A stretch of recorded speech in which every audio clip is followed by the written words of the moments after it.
de Together, votre assistante technique pour toute la durée du webinaire. Alors, on va laisser quelques secondes pour que tout le monde puisse se connecter, accéder à la salle. Est-ce que dans un premier temps, vous nous entendez bien, vous nous voyez bien? Si oui, est-ce que vous pouvez juste nous faire un petit coucou sur le chat? Bonjour Marie-Françoise. Bonjour tout le monde, merci d'être avec nous. Bonjour Marianne, bonjour Clara, bonjour Wafa. Bon, ça a l'air d'être OK pour tout le monde. Parfait. Alors, juste avant de laisser la parole à Sandrine, je voulais juste vous rappeler deux choses. Donc, la formation va se dérouler en deux parties. La première partie, elle va consister à la présentation du sujet donc, de Sandrine, et on gardera un temps à la fin de la présentation pour répondre à toutes vos questions.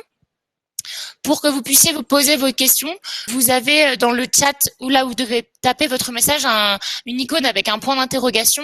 Et donc, je vous invite à cliquer sur cette icône-là et à taper votre message ensuite pour que le logiciel l'identifie bien comme une question pour qu'on ne puisse pas louper votre question. Et si jamais, de toute façon, vous avez un souci de son ou d'image, n'hésitez pas à me l'indiquer sur le chat. On est là avec mon collègue Rémi de Together pour vous assister. Voilà, il ne me reste plus qu'à vous souhaiter une bonne formation et je vais laisser donc la parole à Sandrine. Bonne formation à tous. Bonjour à tous. Bon, j'espère que tout le monde m'entend. A priori, ça a l'air de bien fonctionner jusqu'à présent.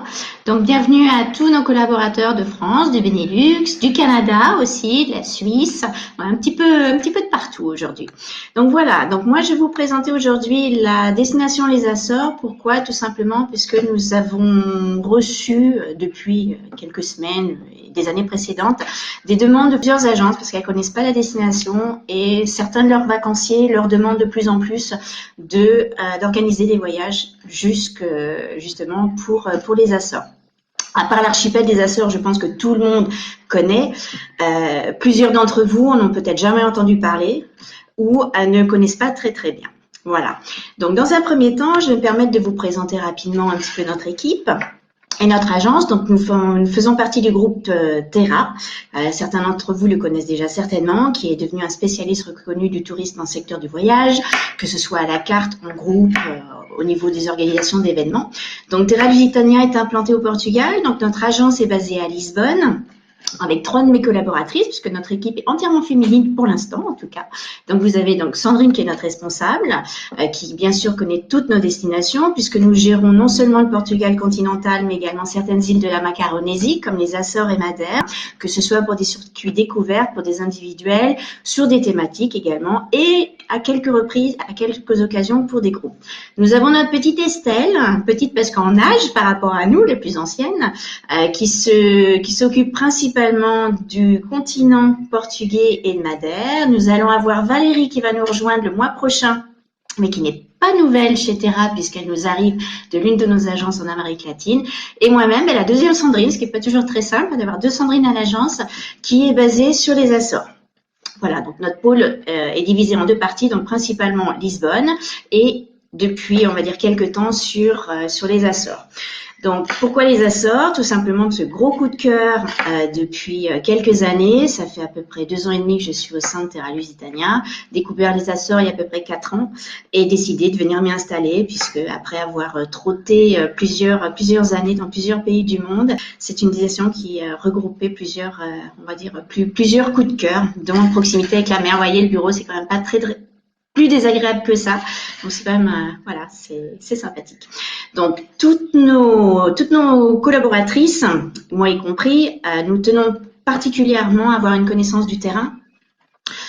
Nous allons à la rencontre régulièrement au cours de déplacements pour rencontrer nos futurs partenaires, mais également rendre visite à nos partenaires réguliers, puisque c'est important de savoir où on va dire la majorité de nos prestataires sont installés, quel type de produits ils ont, qui nous donnent des informations importantes pour pouvoir vous conseiller au mieux, pour que ensuite nous puissions également vous conseiller dans de meilleures conditions. Donc, nous sommes bien entendu en contact avec nos voyageurs 24 heures sur 24, 7 jours sur 7. Nous parlons différentes langues, donc principalement francophones, mais également si vous avez des demandes, que ce soit en anglais ou en espagnol, portugais pour certaines bilingues, pour d'autres ça arrive. Donc voilà, au niveau de l'archipel.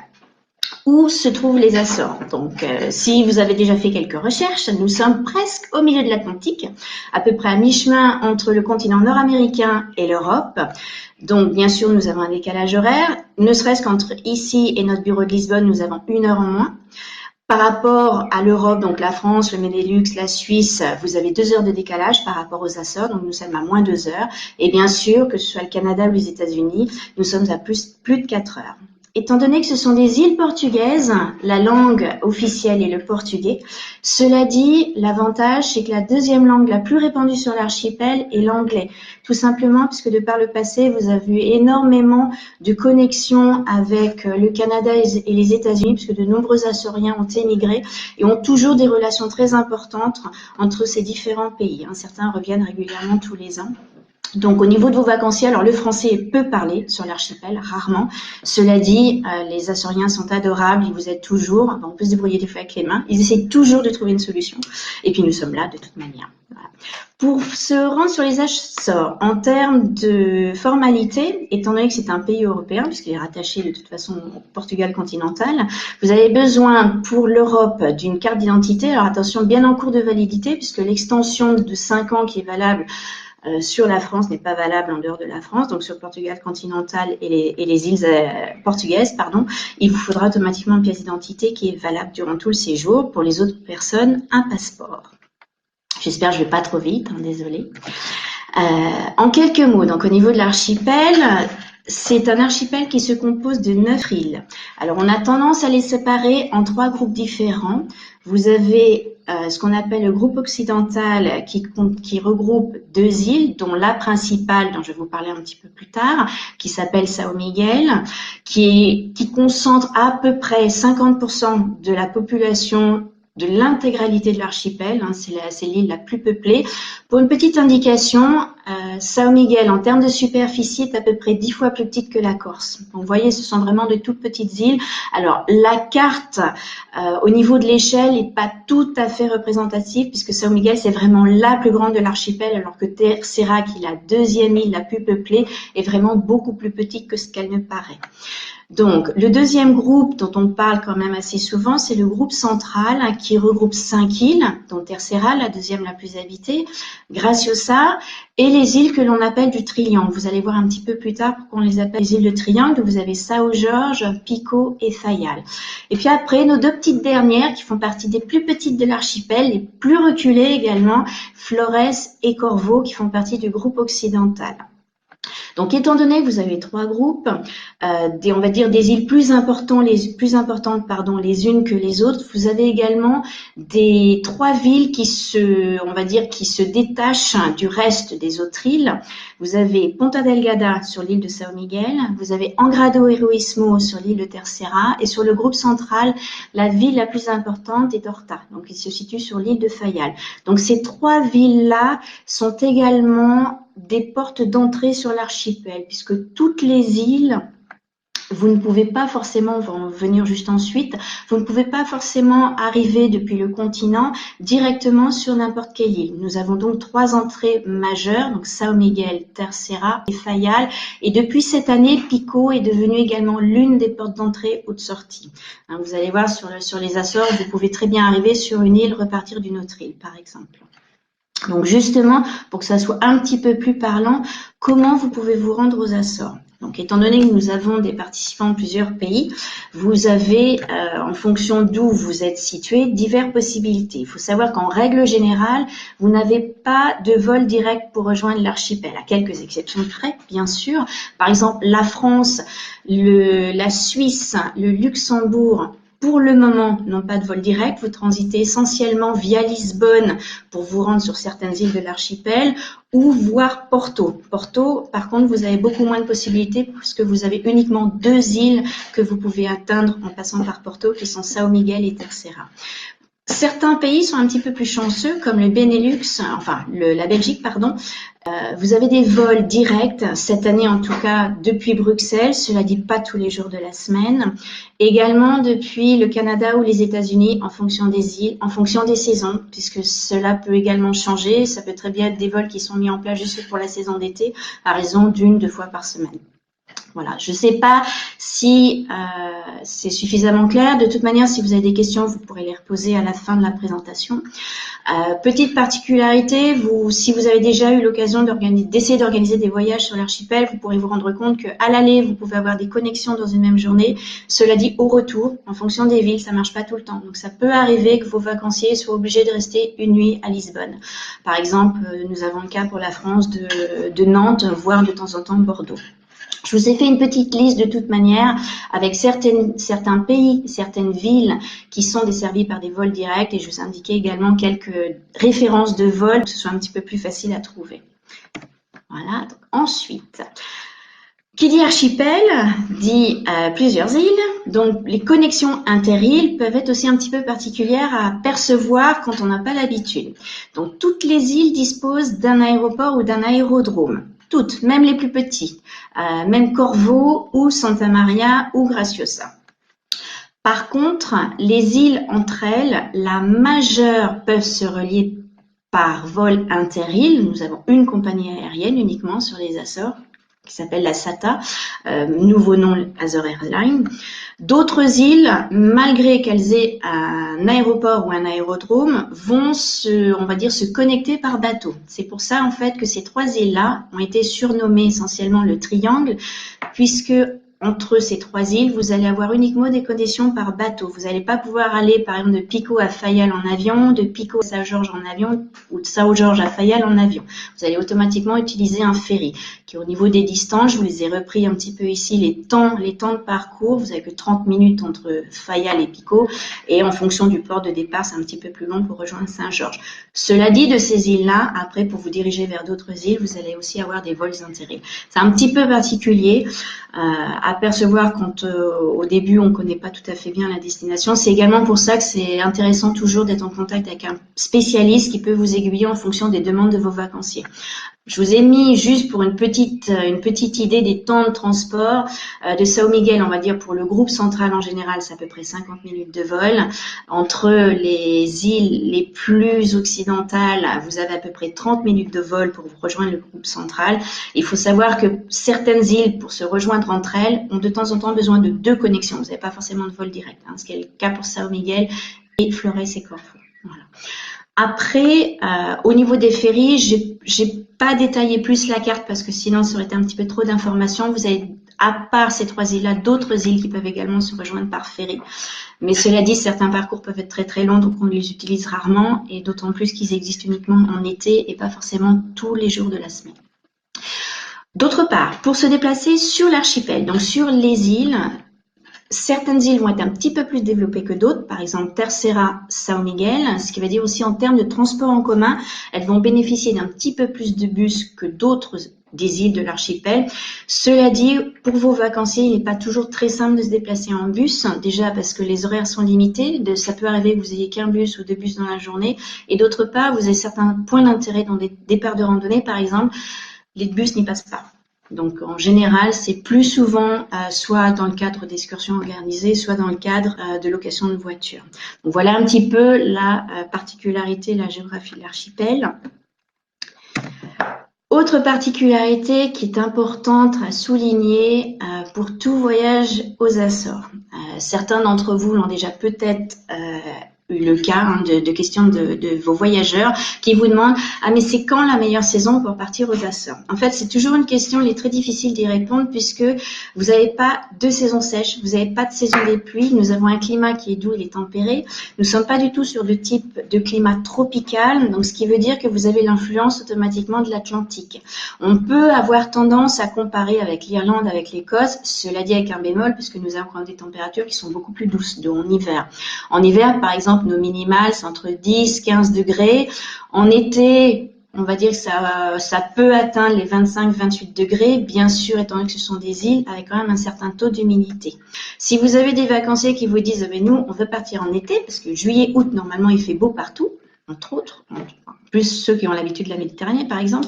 Et normalement, aux Açores, on suppose que juillet-août, c'est la meilleure saison pour partir. C'est pas le cas, puisque vous pouvez très bien rencontrer 3 saisons dans une même journée, et ce, même en plein été. Donc, je vous ai mis des photos un petit peu pour que vous puissiez vous en rendre compte. Ça peut arriver dans une même journée. Vous pouvez très bien vous lever le matin avec de la brume importante.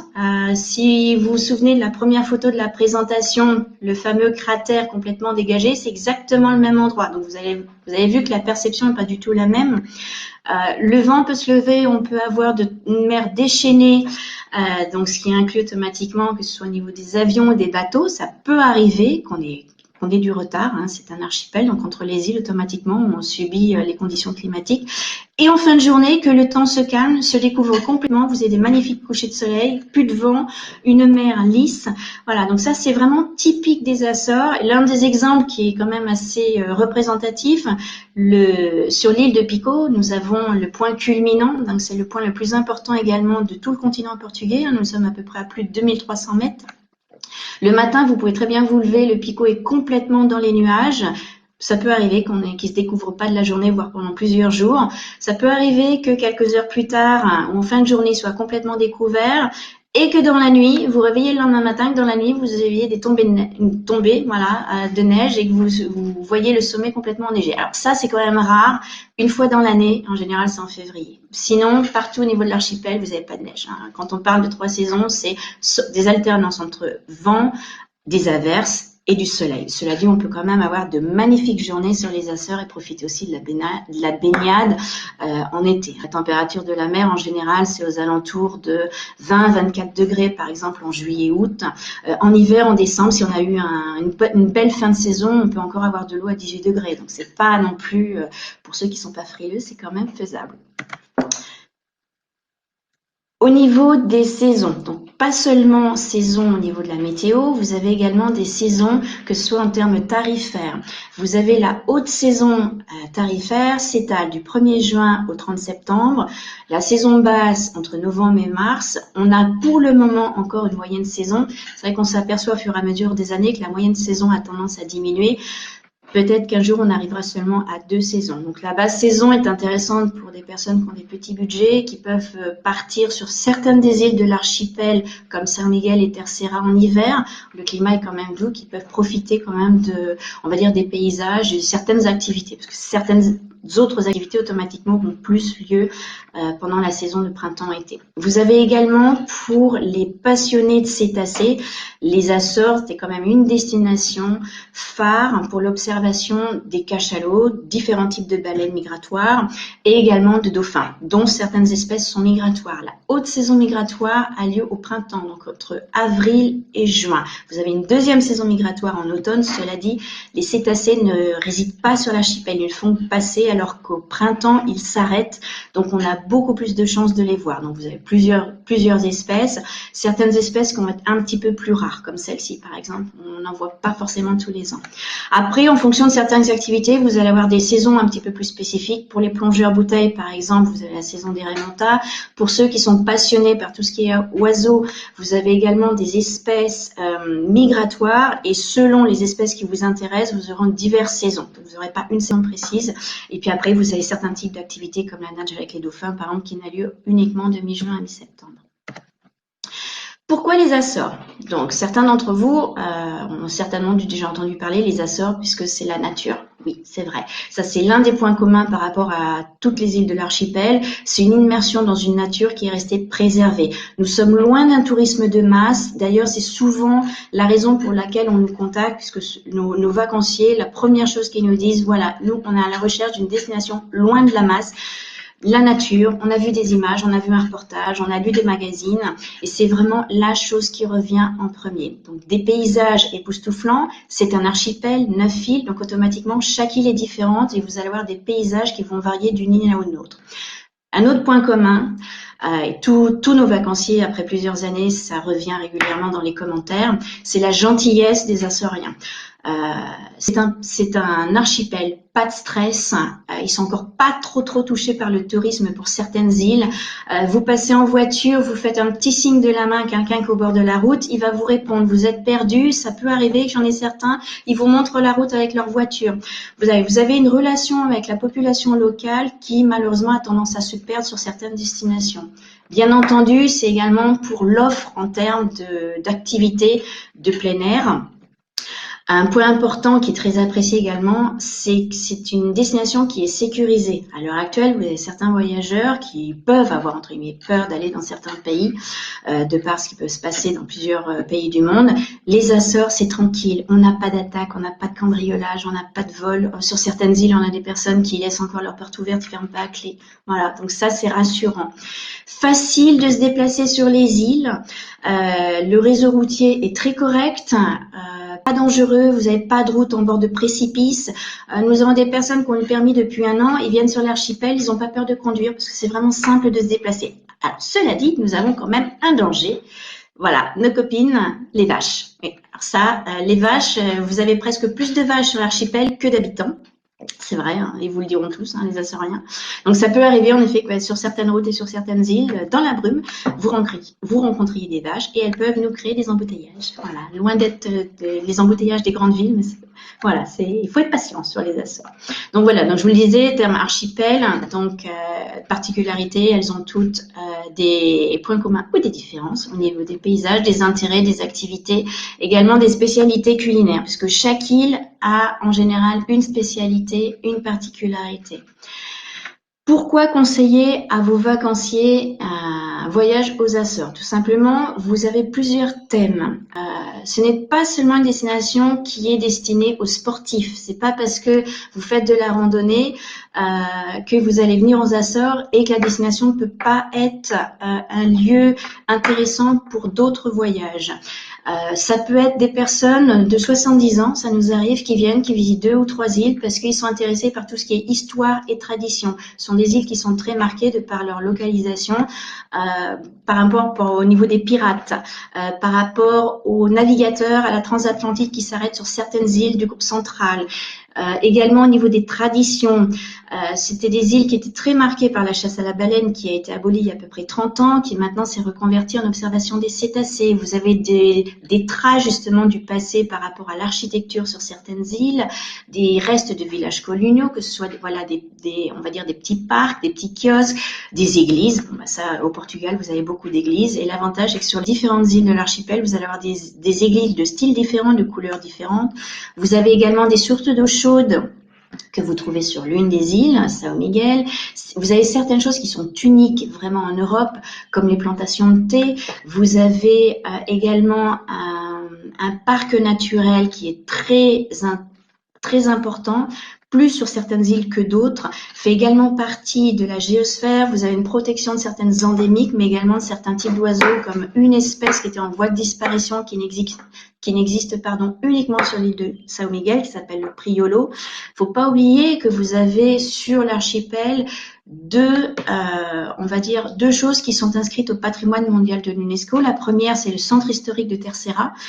Le centre historique d'Angra do Heroísmo qui se trouve sur l'île de Terceira. C'est l'une des quand même plus belles villes de l'archipel puisque très colorée, comme vous pouvez le constater ici. Et l'autre, c'est le paysage des vignes sur l'île de Pico. C'est quelque chose qui est très particulier, qui est vraiment propre à cette île-là. Ce sont des petits murets qui ont été construits par l'homme à la main. Donc vous avez vraiment une variété, vous en avez pour tous les goûts, pour tous les types de personnes. Vous avez bien sûr en plus des activités. Bon, ça, je vous ai fait un petit récapitulatif au niveau de la gastronomie. Île par île, vous avez certaines spécialités, comme les lapas sur São Jorge. Vous avez une spécialité sur Pico avec du poule. Vous avez une spécialité de viande marinée sur Terceira. Des bananes. On n'a pas seulement des bananes sur Madère. Vous en avez également sur Pico et sur São Miguel. Vous avez donc, en termes d'activités, les différentes îles ne vont pas forcément avoir toutes les activités. Certaines îles vont être plus dédiées sur des activités terre, d'autres sur des activités mer. Donc vous avez une large sélection qui peut correspondre à plusieurs profils, mais également à plusieurs niveaux. Que ce soit des sorties en vélo pour les plus sportifs, vous avez du BTT vraiment, on va dire sur une géographie plus montagneuse, mais vous avez à certains endroits, vous pouvez faire du vélo en famille le long d'un lac.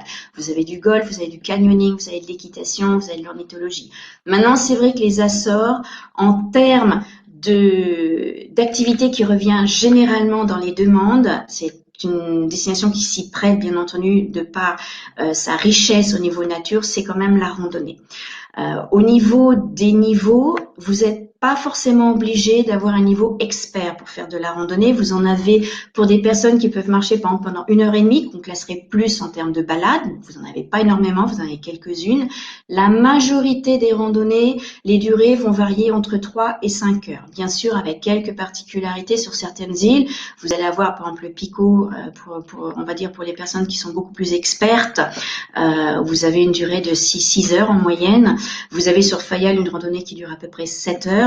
Cela dit, l'archipel ne dispose pas de longs treks comme sur certaines destinations où vous partez sur plusieurs jours avec votre bagage et vous pouvez loger dans des gîtes. Ça, les Açores, on va avoir des parcours qui sont plus courts. C'est quand même rare que les îles disposent d'une randonnée qui traverse l'île ou qui contourne l'île. On va avoir peut-être 1 ou 2 randonnées qui vont être un petit peu plus longues sur certaines îles, mais sinon la majeure partie du temps, vous allez avoir des morceaux de randonnée. Voilà.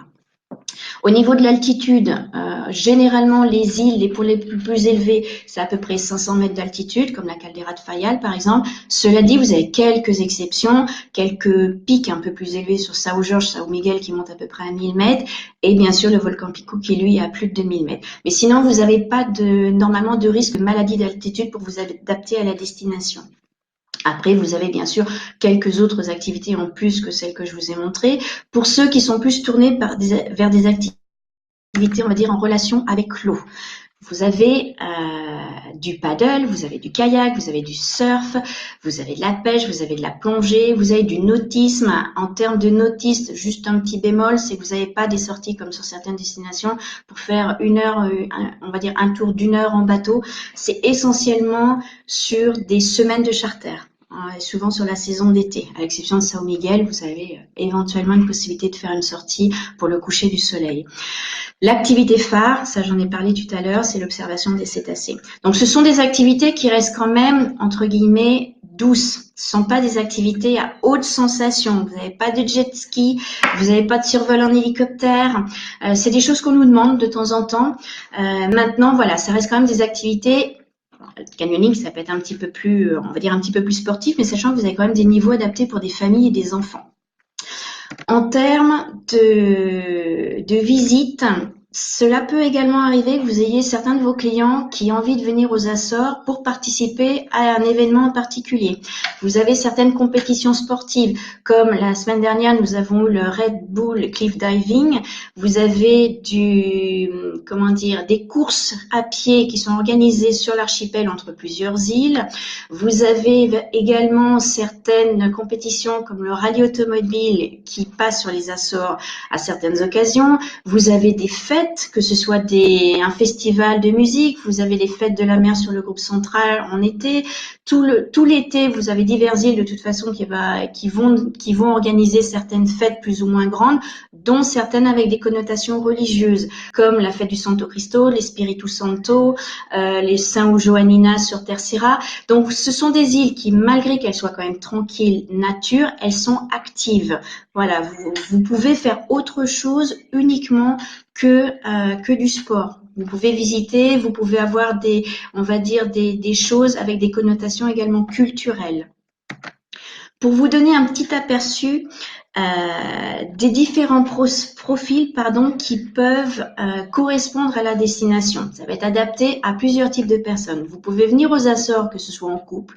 Vous pouvez très bien venir tout seul, parce que c'est une destination où vous pouvez vous déplacer quand même assez facilement avec une voiture ou rejoindre un petit groupe pour faire des activités. Vous pouvez venir en famille, puisque vous avez certains sports qui sont quand même adaptés aux enfants. Vous pouvez venir en petit groupe d'amis, que ce soit, ça nous arrive de temps en temps, des familles qui viennent à 8-10 personnes qui se retrouvent et qui ont décidé de venir en vacances et partager de bons moments.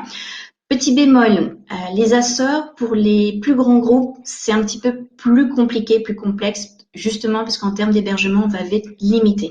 Donc, vous allez avoir peu d'îles qui vont pouvoir accueillir des grands groupes. Après ça, vous pouvez très bien me poser des questions à la fin et je pourrais vous orienter éventuellement sur ce qui est possible de faire. Au niveau on va dire quand même des thèmes qui reviennent, ça peut être adapté donc à plusieurs profils, mais il faut quand même que les personnes à la base recherchent ce type de vacances. Ce n'est pas une destination à proprement parler balnéaire. Des personnes qui vont vous dire qu'ils recherchent la baignade, la garantie solaire, soleil, qui recherchent du club, de l'animation pour les enfants, du tout inclus, c'est pas les Açores. Ça n'existe pas sur la destination, en tout cas pas pour l'instant. Et on espère que ça va pas dévier sur ce genre de tourisme. C'est une destination nature, tranquillité, pour les gens qui veulent éventuellement se déconnecter par rapport aux grandes villes, par rapport au travail, voilà, qui veulent du calme, qui veulent de la sérénité, ou alors des vacances actives vertes. Voilà. Maintenant, s'ils cherchent à faire la fête, c'est pas forcément sur les Açores, même si vous avez on va dire, vous avez des petits bars, des petits restaurants, des choses comme ça, mais ce n'est pas une destination de fête. Au niveau de la durée, après, selon le choix de vos îles, selon le budget de vos vacanciers, vous pouvez très bien faire une île, 2 îles, 3 îles. Voilà, tout dépendra un petit peu de votre budget et du temps, puisqu'en fonction du temps qu'ils veulent consacrer à leur voyage, on pourra vous conseiller s'ils peuvent en faire 1, 2 ou 3 en fonction de leur île.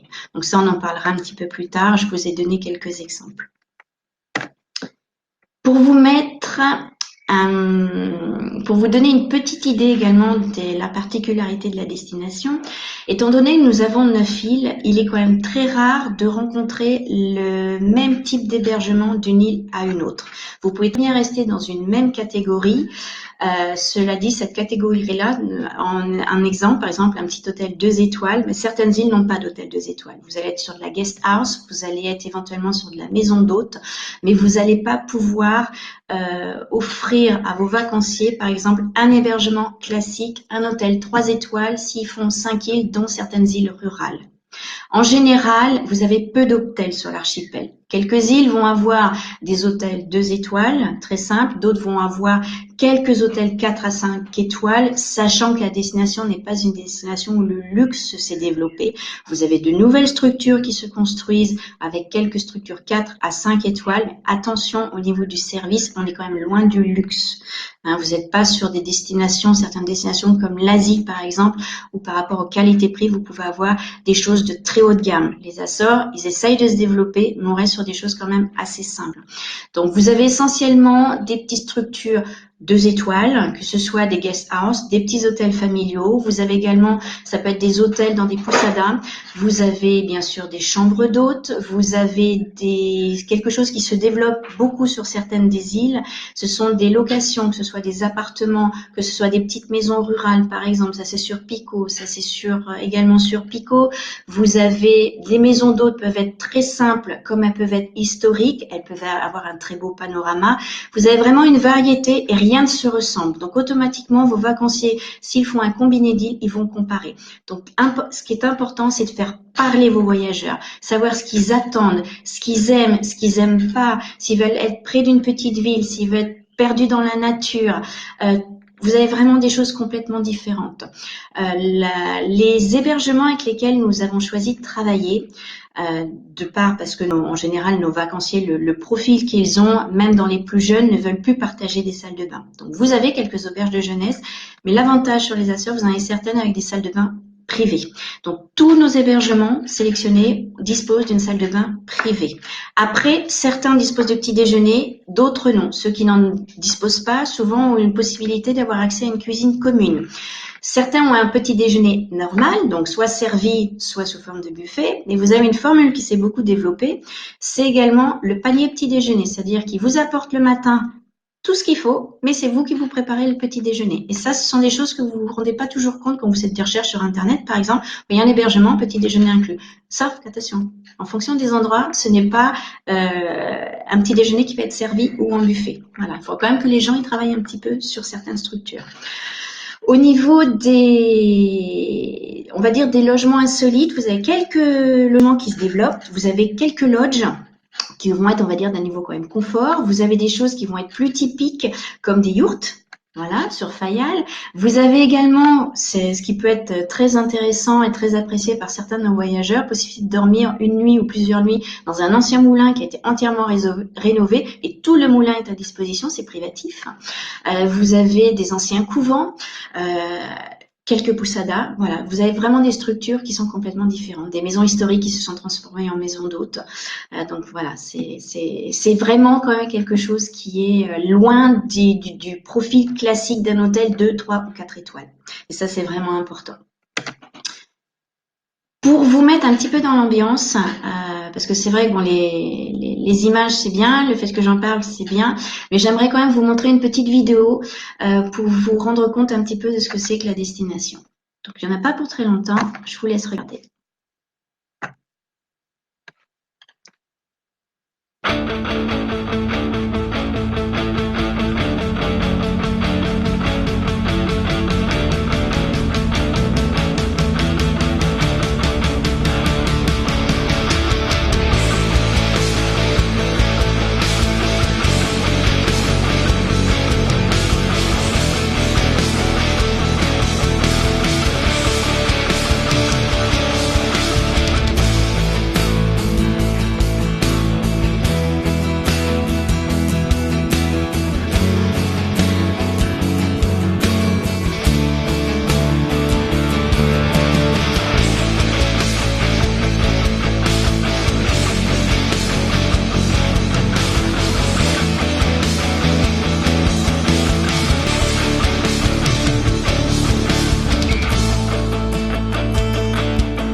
Voilà, j'espère que ça vous a donné un petit aperçu et envie d'en savoir un petit peu plus. Alors, je vais essayer d'avancer sur les îles. J'ai fait juste rapidement une petite sélection, on va dire, de nos coups de cœur, de nos préférences.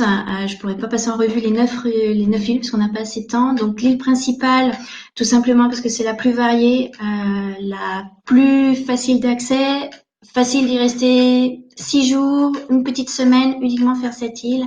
Plusieurs centres d'intérêt, le thé, l'ananas, le golf, les sources d'eau chaude, les miradors, les lacs de cratères. Et vous verrez, au niveau des activités, c'est vraiment celle qui en dispose du plus. Ensuite, vous avez Flores. C'est un gros coup de cœur des deux Sandrine, les deux spécialistes de la destination pour les Açores.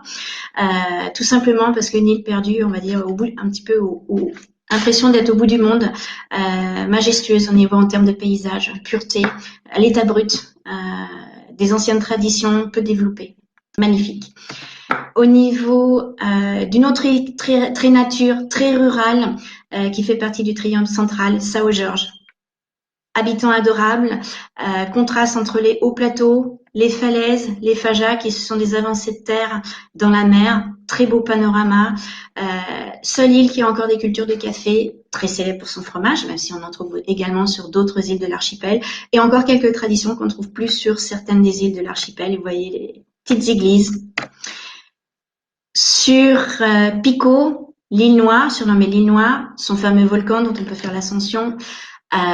Tout autour de l'île, de nombreuses piscines naturelles dans la roche. Ça, c'est très particulier des Açores. Certaines peu d'îles ont de plages ou des plages de sable noir et certaines ont uniquement des piscines naturelles.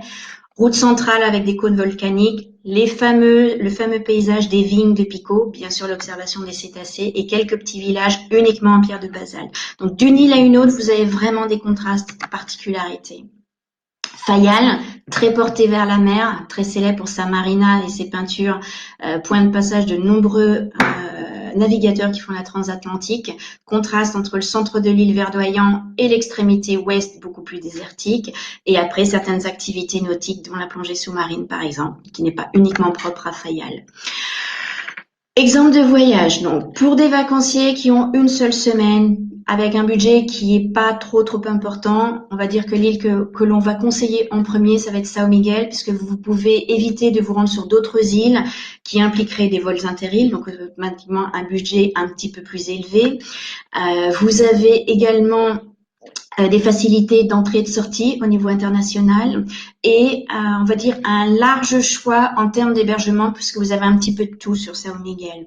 Pour des personnes qui veulent faire des combinés, vous pouvez très bien combiner São Miguel avec Terceira pour une connotation culturelle, des personnes qui seraient pas sportives, qui ont un certain âge, ou pas forcément. Ça peut être des jeunes également qui veulent pas faire de sport ni de randonnée, qui veulent apprécier plus les paysages, mais également la culture. Ce sont vraiment les deux îles les plus propices.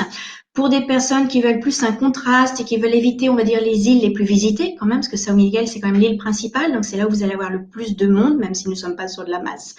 Donc vous avez, en termes d'authenticité de nature, vous pouvez très bien faire un petit combiné Fayal-Pico, 30 minutes entre les deux îles, c'est assez simple. Et s'ils ont un petit peu de temps, de rajouter l'île de Saint-Georges, donc les îles du Triangle. Et dans ces cas-là, pour tous les combinés, de toute manière, on vous conseillera d'arriver sur une île et de repartir une autre, en choisissant bien entendu les portes d'entrée et les portes de sortie qui existent. Ensuite, plus vous allez avoir de temps et plus votre budget va être conséquent, vous pouvez très bien rallonger votre durée de séjour. Ça peut être São Miguel plus le triangle central, ça peut être Terceira plus le triangle central, ça peut être 5 îles. Vous pouvez très bien inclure Flores dans un autre combiné, faire du São Miguel, Flores, Terceira. Voilà. Après, bien entendu, il faut certaines connaissances par rapport aux connexions inter-îles, parce que vous ne pouvez pas non plus allier n'importe quelle île, puisque ça ne marchera pas au niveau des vols inter-îles. Par exemple, pour Flores, c'est assez particulier.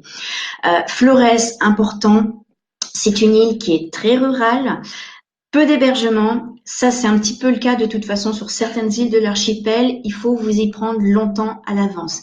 Petit archipel, c'est pas une destination de masse. La contrepartie, c'est qu'on est vite saturé en termes de possibilités d'hébergement. Quand je dis vite saturé, c'est pas non plus un an à l'avance. Mais des îles comme Flores, vous pouvez largement vous y prendre dès le mois d'octobre, novembre, décembre de l'année précédente, l'été, si vous voulez voyager en été, puisqu'en général, les hébergements se remplissent, on va dire jusqu'en janvier, février, on commence à partir de ces mois-là, à avoir quelques difficultés pour trouver de la place, surtout en plus si vous avez des familles. Voilà, parce que sur l'archipel, on n'a pas non plus énormément de logements pour les familles. Donc automatiquement, si vous voulez avoir plus de choix, il vaut mieux vous y prendre à l'avance. Qui dit îles rurales, logements ruraux, au niveau du confort, il faut bien prévenir les personnes qu'ils ne seront pas forcément sur des choses modernes. La destination n'est pas forcément une destination qui est bon marché. Pour venir aux Açores, ça peut être un petit peu onéreux. Vous pouvez très bien, pour ceux qui ont un intérêt également à passer du temps sur une autre destination que les îles des Açores, ça peut être une destination portugaise, et intégrer par exemple du Lisbonne, du Porto, quelques jours donc sur le Portugal continental à combiner avec les Açores. Ça peut être Açores Madère, ça peut être sur des thématiques comme tout ce qui est petits villages ruraux, nature, ça se rapproche quand même des Açores parce que nous avons beaucoup de petits villages. Voilà, donc vous pouvez très bien mélanger plusieurs choses, faire les Açores pour de la nature et si vous cherchez du balnéaire, vous pouvez très bien éventuellement continuer le séjour sur le sud du Portugal, ça peut être sur les Canaries. Voilà, donc vous avez quand même plusieurs possibilités. Il suffit d'en parler, de voir un petit peu ce que vos clients recherchent et nous pouvons toujours vous conseiller pour vous donner des idées de ce que vous pourriez combiner. Une petite mise en garde, donc un petit rappel général par rapport à ce que j'ai pu vous dire durant la présentation. Le français, ça c'est quelque chose qui est important, il est très peu parlé sur l'archipel, donc très peu de guides francophones, plusieurs activités seront automatiquement en anglais ou en portugais. Le climat, ça on en a déjà parlé. Les activités donc peuvent être en effet activités où les transports soumis aux conditions climatiques. Donc évitez si vous faites un combiné d'avoir un itinéraire qui soit beaucoup trop serré en termes de timing. Il faut laisser du temps sur chaque île si vos bateaux ou vos vols aériens ont un peu de retard. Pas de resort, pas de tout inclus, c'est pas une destination balnéaire. Chose importante pour nos amis du continent nord-américain, vous avez des voitures automatiques sur l'archipel des Açores. Cela dit, vous en avez peu et vous n'en avez pas forcément sur toutes les îles et elles sont beaucoup plus chères que des voitures à commande manuelle. Donc ça, je viens de vous en parler. En général, il faut vous y prendre, surtout pour la saison d'été, il faut vous y prendre très longtemps à l'avance pour avoir plus de choix, des meilleurs tarifs et aussi des meilleurs tarifs en termes de vols internationaux, puisque ces derniers commencent à augmenter en général à la fin de l'année ou début de l'année en cours. Les meilleures périodes pour réserver, souvent, c'est à partir de octobre-novembre. Voilà. Et une destination qui peut être onéreuse, rapport qualité-prix par rapport à d'autres destinations, surtout si vous avez des combinés incluant certains vols inter-îles et les hébergements, pour certains, oui, ont tendance à augmenter leur prix, donc vos vacanciers ont automatiquement comparé. Voilà, ça c'est important. Je suis désolée, c'était un petit peu vite parce qu'on n'a pas beaucoup de temps. C'était une présentation plus générale par rapport à l'archipel pour vous donner quelques petits, on va dire déjà quelques petits éléments d'information. Est-ce que vous avez des questions? Je suppose que certains en ont. J'ai peut-être pas été assez claire sur sur certains thèmes. Alors, vous avez en effet, donc pour les amateurs de camping, vous avez, alors, ça serait plus du camping, pas forcément du camping sauvage, parce que vous n'allez pas forcément toujours trouver des endroits pour faire du camping sauvage, mais il existe certains campings sur certaines îles de l'archipel. Certains sont payants, certains sont gratuits. Cela dit, ce n'est pas forcément quelque chose qu'on va recommander à cause du climat. Après, il faut que vos vacanciers soient prêts éventuellement à avoir des averses.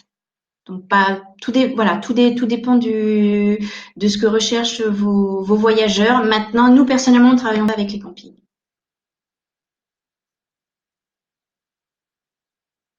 D'autres questions?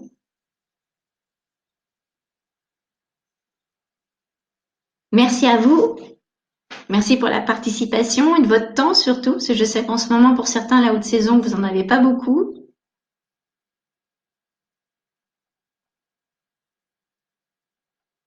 Merci Aurore.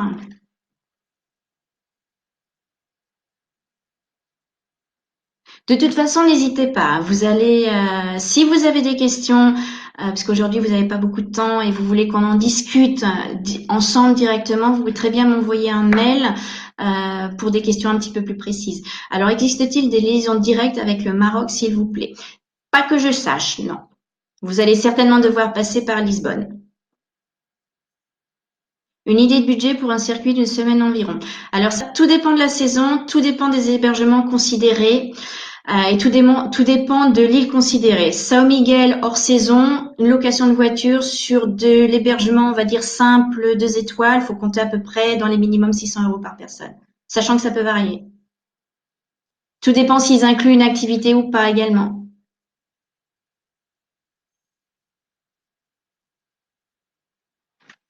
Après, vous pouvez monter à des budgets beaucoup plus élevés en fonction du nombre d'îles, du nombre de jours passés sur place. Comme je vous le disais, tout dépend si vous faites des combinés d'îles avec des vols inter-îles.